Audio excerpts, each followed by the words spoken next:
Have you ever met an emotional vampire? Well, if you've met a narcissist, chances are you have. That's exactly what we're going to talk about today at queenbeing.com. How can you recognize an emotional vampire? What are the signs? What are the symptoms? So, let's get started. Closed captioning provided by Athena Moberg and CPTSDFoundation.org.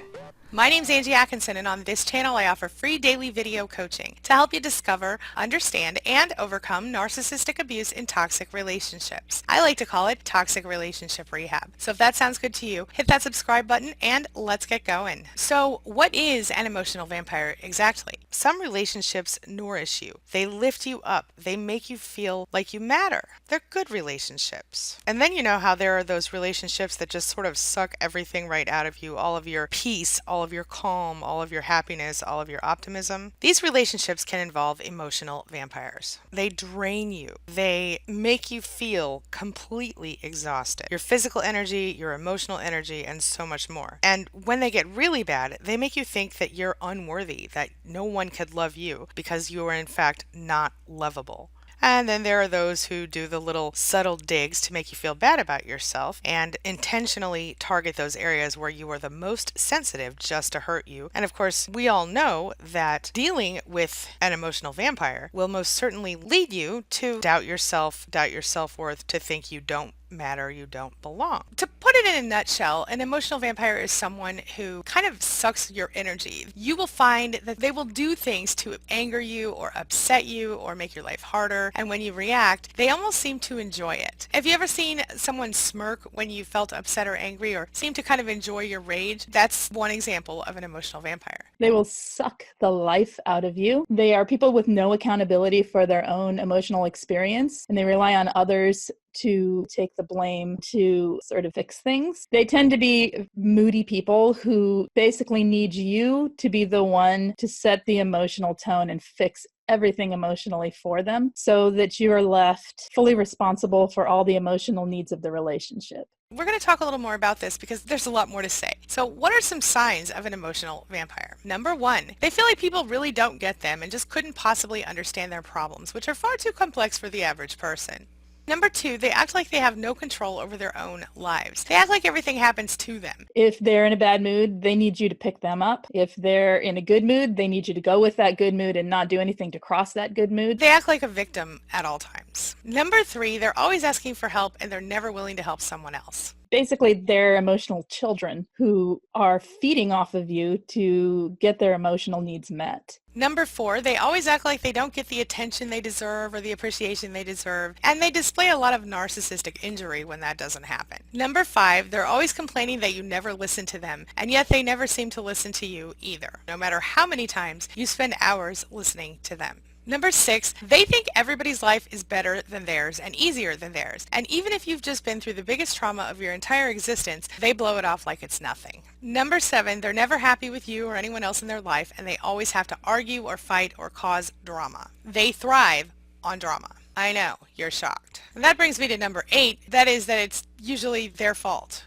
this drama and upset that they cause in their own life and the lives of the people that are around them. Number nine, people often push away an emotional vampire. Healthier people, people who haven't had their entire lives destroyed by narcissists or other toxic people, very often push away from emotional vampires instinctively. Unfortunately, people who have had themselves, their lives, or their self-esteem destroyed by a toxic person in the past tend to be ripe for the picking for emotional vampires. When we recognize them as emotional vampires, as narcissistic people or toxic people, we very often go no contact. Number 10, emotional vampires often act helpless. Like they can't do anything without someone else helping them, even though they're not willing to help someone. Number 11, they use seduction as bait. It can be somewhat seductive. They can lure you in only to leave you feeling completely drained out of all energy afterwards. So look out. What is life really like with an emotional vampire? They literally kind of drain the emotional energy of all the people around them. They're not out for blood, they're out for your feelings, your emotions. They kind of feed on your emotional energy. You may feel physically like you just need to sleep, and emotionally drained. It may make you moody. It may make you feel like you are doing something wrong and you don't know how to fix it. They're always in crisis. They're exhausting. They need constant attention. You may feel anxious, depressed, or like having mood swings that you don't normally have when you're around these people. And they're so good at getting those emotional reactions from us that they need to feed off of. And that's true whether they're positive or negative. For myself, mostly I just feel tired, so tired, like I can't function. Like you just can't get out of bed tired. And that's usually a sign that someone around me is toxic and draining my energy like an emotional vampire. Does that sound familiar to you? Just wait till you hear the rest. What are emotional vampires really like? Emotional vampires tend to have very low self-esteem, even though they may appear to have really high self-esteem.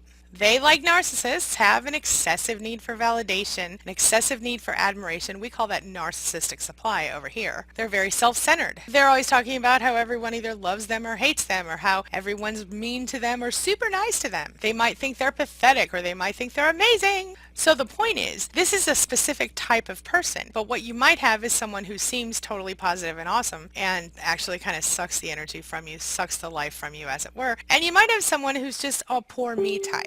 They're just, oh, poor me, and you just always feel obligated to do something to make them feel better. They're always sad, posting sad stuff on Facebook, whatever. It's all about getting attention. Whatever they're doing is to get attention. Maybe they brag about their kid too much, or maybe they brag about some other accomplishment too much, or maybe they just won't shut up about something else. Either way, they're always seeking attention, they're always seeking validation, and it's never enough. You cannot be enough for an emotional vampire. If you're dealing with an emotional vampire, chances are you might also be dealing with a narcissist. So how are you supposed to manage that?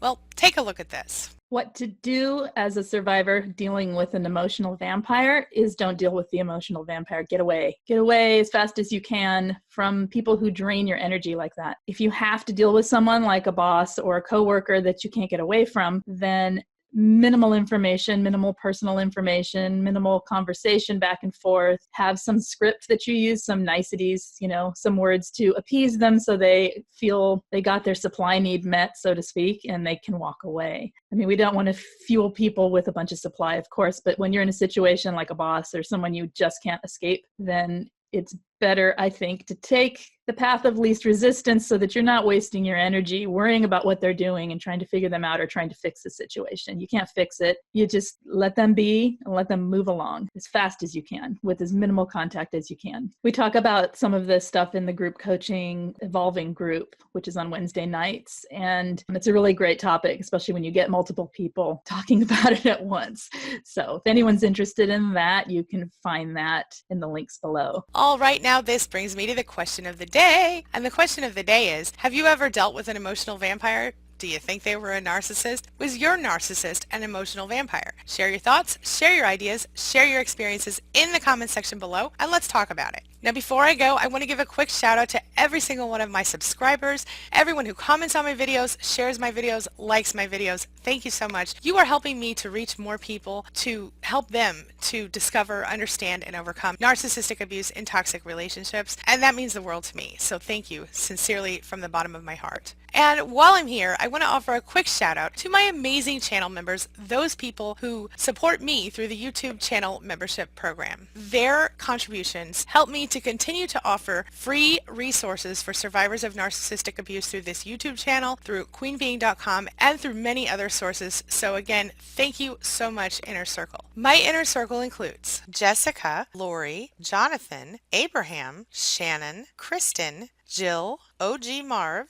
Beautiful Purpose, Dawn Elizabeth, Roseanne, Shauna, Michael John, Julie, Mental Hilarity, Lou, Missy, Deborah, Denise, Stephanie, Tiffany, Nessa, Marsha, Stacy, Boku, Trisha, Kimberly, Thoy, Victoria, Patty, Carrie Ann, Ashley, Chantel, La Precious, Steph, Dana, Mo Cowboy, Shay, Christina, Ray Ray, Christy, Alda, Smith and Wesson, Ms. Lisa, Martha, Freedom Lee, Mindy, Lynn, Linnell, Phoenix, Cherie, Alice, Carrie, Angel, Bible News Radio, Linda, Charlie, Laura, Pierre Lala, Janet, Paul, Sarah Lee, Marlene, James, Life's Revival, Lorenzo, Deborah, Roxanne, and my very first supporter, Angela Falsetta. Again, I just want to say to my Inner Circle, thank you so much for hitting that join button. It really does mean a lot to me to know that you're supporting me. Thanks again from the bottom of my heart. As always, thank you so much for being a part of my day and a part of my life, and hey, thanks for letting me be a part of yours. It really does mean a lot to me. All right, now that's all I've got for you. But before I go, take a look at the videos I'm leaving for you right there and right there.